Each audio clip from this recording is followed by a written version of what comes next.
Hello, everybody. Welcome back to the last podcast of 2023. And if you're watching this on YouTube, hello. If you're listening through your ears, your AirPods, your headphones, a speaker, the car, listening on your podcasts, on how you stream your podcasts, then hi. We have the last episode of the series. Season 4 is coming to a close. I'm going to be back with a bang for season 5, and I will record that, and that will be out on the 4th of Jan. So I am so excited for the end of the year. I love January time for business, just with the pure excitement of, okay, it's a fresh slate, it's a fresh page, isn't it? It's like people get new diaries. I don't, because I've got about a fucking million already. I don't tend to use diaries that have like the dates on them. I just have loads of notebooks. I will probably get a new notebook, but I do have enough. So if I start bragging about a new notebook, know that I have been bad and bought one. I don't need any. Perhaps that's what I should say. I don't need any new notebooks. But I love January because you get this whole fresh approach. And with that in mind, I thought it'd be fun to take a little look back on a few things that I have learned since 2018, when I trained as a coach in 2018. So a bit of backstory. Since 2007, I have been a business owner. I've been a CEO of many different businesses. One was in travel. That was my original kind of dip into being my own boss, an entrepreneur, solopreneur, female business owner, whatever you want to dress it up as, running my own goddamn business. And that started in 2007. In 2012, I took over a retail marketplace. So it was a marketplace for sellers to sell, and it was all online. It was an e-commerce site, and I took that over and I ran that for a few years, and then I sold it. So that was in 2015. In 2000 and around that same time, a bit less, I also worked for a health and wellness brand, and I became in the top 2% of that company, growing a business, helping, mentoring. And it was there that I decided, it was then that I was like, I need to become a coach. So I trained as a coach. And in 2018 is kind of like when I first started coaching. I didn't take it like mega seriously until 2020. Okay, so from 2018 to 2020, I was doing it, but I wasn't really doing it. It was like a passion project. And I was looking back at some of the things that I had done in 2018. So today's podcast, I'm only going to talk about launching a coaching business. This would be the same as if you were a service provider. I think the same kind of rules would apply. Well, it's not rules, it's just learnings. I always think it's really, I don't want to call it a mistake. I am literally going to call them learnings. So learnings I've made when launching my business till today. And they're funny, right? I look back and I'm like, what the actual fuck was I doing? What was I doing? So lesson/learning number 1 is I went and got Kajabi, a system that cost quite a lot of money. It was an investment. 100% was an investment. I think it's about $2,000 a year, more or less. So I invested in Kajabi. I invested in someone helping me set that up. So I didn't have to actually fanny around making the course, but I created a course with somebody else. I was working with a kind of coaching friend of mine at the time. And we thought we'd do this course together. We called it Happy Me. And it was about being happy, essentially, how to be more happy. Now, the content was good, right? The content was good, but we literally were winging it in terms of we had no idea who our ideal client was. We were kind of guessing. We had no idea really what their problems were. We did no market research. We were just like, here's some personal development tips. That's kind of where it was. We spent money on a videographer, quite a lot of money, who videoed the whole course for us in different locations. Luckily, her sister had an amazing house, and so all of our locations were kind of like in her house, so we didn't actually have to spend money on a location. But I mean, I'm not surprised. I'm surprised that that's not on the list. We had loads of branding done, so branding photography done. We invested on this course without even really knowing whether it was needed. And so that is massively lesson number one, is create an offer that you know people want and need. And the way you go out and do that, and this is what I teach in my group coaching, is to really, really understand that people want your service, right? They want your service. They need your service. There is a need for it. If you're creating something and spending all this money without knowing whether someone's going to buy it or not, it's a big no-no. So going to the Kajabi side of things, so there's lots of systems, and to be fair, back in 2018 I didn't really know about all those systems that were available. I only knew about Kajabi. And now I would say if you want to create a program where people can self-learn, then there are some free ones that I think are excellent. So one is called systeme.io, and I will put this in the show notes so that you've got a link to them. Systeme.io is free, and you can create landing pages, you can create email marketing, you can create pretty much everything that Kartra and Kajabi use. I now use Kartra. I rate it a lot. I do like Kartra. I've used Systeme.io. I think it's meant to be system, but it's spelled different. Systeme.io I have used, and I think it's brilliant for being like a freebie. I'm invested in Kartra, all my pages in Kartra, so I'm just happy to stay in Kartra. It does do a few more things that Systeme.io don't do. But in terms of systems, this is something that I talk about when leveling up your business. If you are at the start of your business, I don't think you need to invest money in systems. I think if you're looking to go to that next level, you've got a few clients, you're now looking to grow, I do think you need to invest money in systems. And that's something I teach in my one-on-one coaching, is much more around, how to save time and automation, and how to basically have a business running for you so you're not having to do all the work.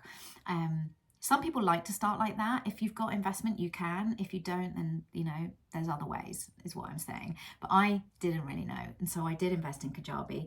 It was basically a very expensive way of starting my business. And I don't think I needed to have done that. Sorry, I'm just taking a slurp of tea. So we invested all that money into Kajabi and videos, and not even having a fucking clue who our client was. So that was like lesson number one. I thought it would just be, I launched my course, launched the program, people are just going to buy it. I didn't even think, excuse me, oh my God, it's all coming. I'm drinking tea, I'm sneezing. I didn't even think that people wouldn't buy the course. It just didn't even cross my mind. I was like, we've done the course, but we did no marketing, literally no marketing. So lesson number 2 is around finding a system to market yourself. I think I posted a few things on my personal Facebook page, and kind of that was it. Literally, that was it. We might have talked a little bit about it on Instagram as well. So I don't even know what I was thinking, how I was expecting people to hear about it. I just thought like Kajabi would do the thing for us. And so that leads me on to knowing your platform that you are going to market yourself. And it doesn't necessarily have to be social media. It can be in-person events that you go to. It can be networking events that you go to. It can be doing collaborations with people. So finding someone with a similar ideal client. Hint, hint, you need to know who your ideal client is, and working alongside them. Collaborations for me is like such a great way of borrowing other people's audiences and offering something that is not in competition to the person's you're borrowing. Yeah, the person who you're asking to borrow their audience, you don't want to be direct competition. You just want to share a similar ideal client, and you have to give something in return. So you have to kind of like barter and collaborate with them, so everyone wins. And I think collaborations are like a great way, if you've got a small audience, to grow your business. So it doesn't have to just be social media. So in-person events, networking, collaborations, podcasts, joining someone's podcast, being interviewed on someone's podcast. I wouldn't necessarily say creating a podcast at this stage unless you have a big audience. If you've got a small audience,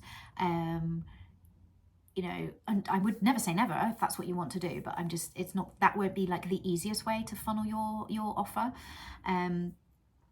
And then the obvious ones are obviously Instagram, Facebook groups. I love. I have a whole Facebook digital course to how to grow your Facebook group. I've grown mine to nearly 4,000 members in a year. I will pop that in the show notes. Facebook groups are a great way of being able to speak to your ideal client, nurture them, do masterclasses in there. Like it literally a hub of good marketing, I think. So yeah, that's Instagram, Facebook, LinkedIn. I don't really like LinkedIn. I don't like LinkedIn because I always just find it a little bit passive aggressive in there. And so my other tip is just find one thing that you want to do, get really bloody good at it, and then you can expand. So we're looking, so far, we've looked at having an offer that people want, knowing what people want, knowing how you're going to market it. So learning from my mistakes in 2018, knowing how to market it. And then I want to talk about a website. So Kajabi was our website. So the good thing about these kind of platforms is they create web pages for you. I'm going to say something really controversial here. And people who work in SEO will 100% disagree with me. People who build websites will 100% disagree with me. Maybe even people in branding will disagree with me. But I think if you are trying to grow your business and you don't have a huge amount of investment, there are other ways to create a website. The system that I mentioned, System.io, you could do a page there, a landing page, pretty much for free. There are obviously Wix, Squarespace, WordPress, but that can be quite complicated and can be a sort of expensive headache. Something that I was taught quite early on is that you can just create a really nice PDF and a Google Doc kind of thing where you can send that out to people and people will be able to get a good understanding of what you do. I'm not saying never have a website. I'm just saying I personally don't see it as a huge priority because you can have the most amazing website. You could spend thousands on your website, but if nobody knows who you are, if you're not marketing yourself, nobody knows who where your website is, and you won't be seen. So when you've got a good website, you do need to consider SEO. You do need to consider like where you're going to market your website so that people find you. So I'm just saying, to me, it's not the most important thing. Does anybody agree? I mean, like, who has? I'm all for the comments. So if you're thinking, Mills, you're talking like nonsense, you need a website, you need a website, you need a website, I would love to hear like your thoughts on that. For like, do you need a website in the first 6 months of your business when you're not making anything? Just a question, curiosity. It's just a curiosity. So those things are what I did in 2018. My business looks incredibly different now, thank God. But it builds resilience doing these things. It helps you to learn. It helps you to, you know, and that is why I'm a business coach as well. It's like, look, I've done it all. I've made mistakes. I've tried doing things one way. I've wasted money. Like, I've learned so much. I've taken numerous marketing courses. If I was to go to uni, I'm pretty sure that I would probably have like done the equivalent of a master's in marketing. So yeah, that's why I became a coach, was to help people in business and not do the mistakes that I've made. Make it quicker and easier for people. So my business looks very different today. I definitely know who my ideal client is. I definitely know where I market myself. I definitely know where I can spend money or where I might save money. I work 10 months of the year. I take summer off. I take Christmas and Easter off. I work from 10 till 3, sometimes less, sometimes more. Sometimes I may do more hours, but those are my kind of boundaries of booking calls or anything along those lines, is like 10 till 3, and anything after that just doesn't happen. Some things that I have done I wouldn't do again, and this is a really tricky one, is saying no to certain types of clients. Saying no is difficult when you're wanting income. Yeah, it's just as simple as that. You want the clients, you want the experience, you want to help people, you want the money, and so you tend to say yes. But I have taken on clients that I knew I shouldn't have done. I knew that it wasn't a good fit. And I'm going to hold my hands up. I should have trusted my gut. But I didn't. And of course, it doesn't work out. It just never works out. Your gut, especially my gut, knows best. There's like some kids program which is like Mother Knows Best. I can't remember what it is. I think it's like a Disney film, Mother Knows Best. Might be like Beauty and the Beast, or it's a Disney cartoon. Damn, can't remember which one it is. But it makes me giggle. My gut knows best. I need to trust my gut. And then another thing that I wouldn't do, which I've done before, and if you're listening, there's no shame in me saying this. It's very difficult to coach two people at the same time who run a business. It's not difficult to do group coaching. It's difficult to coach two partners in business. And I have done that, and I don't think I would ever do it again. I would coach them individually or ask them to join a group program.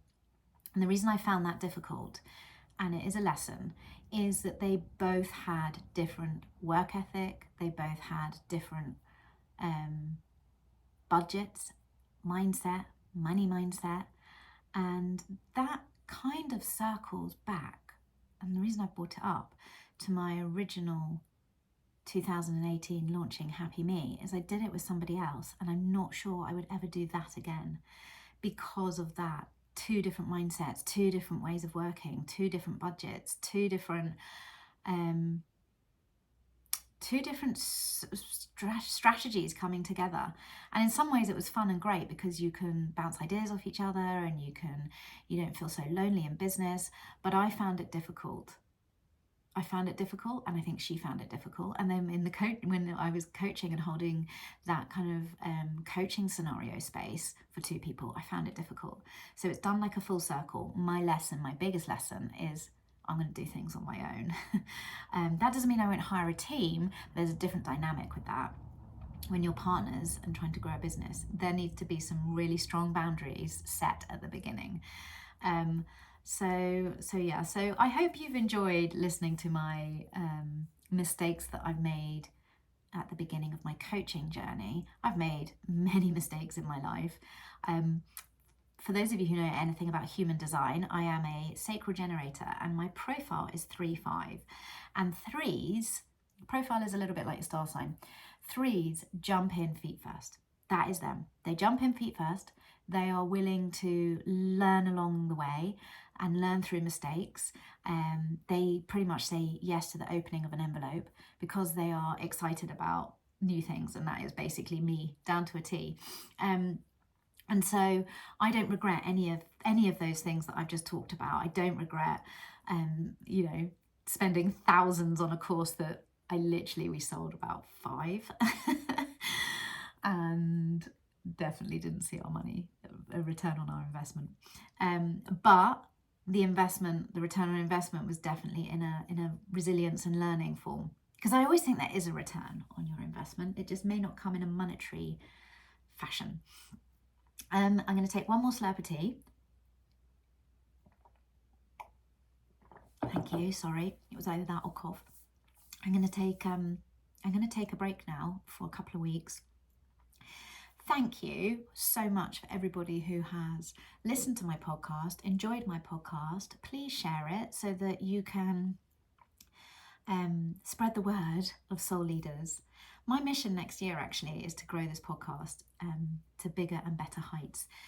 So I would absolutely appreciate you sharing it, tagging it in a story with a link. Please, if you do that, please share it on with my Insta, which is Mills_Gray. If you're not following me already, come over, come say hi. And if you would like anything to be discussed on 2024's podcast, I'm all ears. I would love to know what you would like to discuss, and yeah, we'll go from there. Thank you so much, anyone who's watching this on YouTube. This is just the second one on YouTube. I'm trying out a new thing and just putting the content on YouTube and on my podcast. And on for those who are listening on audio. Have a very happy Christmas. If you don't celebrate Christmas, have a good holiday, have a good break. Let's hope for some peace and love in 2024, and I will see you next year. I've been waiting to say that for ages. See you next year. Bye.